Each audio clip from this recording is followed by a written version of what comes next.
এই অরাজকতা আর কতদিন চলবে? প্রতিদিন শুভময়ের মানিব্যাগ থেকে টাকা উধাও, কিন্তু প্রশ্ন একটাই, চোরটা কে? সন্দেহের আগুনে জ্বলতে থাকে শুভময়। একদিন সিদ্ধান্ত নিলেন, আজ সত্যিটা ধরেই ফেলব। নিজের ঘরেই চুরি। দেখলেন তার 5 বছরের ছেলে নিঃশব্দে টাকাগুলো গুনছে। চোখে কিন্তু এক নিষ্পাপ ঝলক, যেন ভিতরে লুকিয়ে আছে এক অন্যরকম রহস্য। অনুসরণ করলেন। পাড়ার মোড়ে শিশুরা সেই টাকাগুলো গরিবদের হাতে তুলে দিচ্ছে। মুখে একটাই কথা, আমরাও কিছু করতে চাই।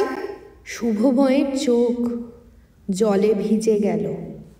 ভুল পথে হলেও উদ্দেশ্যটা নির্মল। শুভময় বুঝলেন, দেশপ্রেম মানে শুধু পতাকা ওড়ানো নয়, কখনো ছোট এক নিঃস্বার্থ কাজেই লুকিয়ে থাকে আসল স্বাধীনতার মানে। হ্যাঁ, এভাবেও দেশকে ভালোবাসা যায়, নিঃস্বার্থ হৃদয়ের স্পর্শে।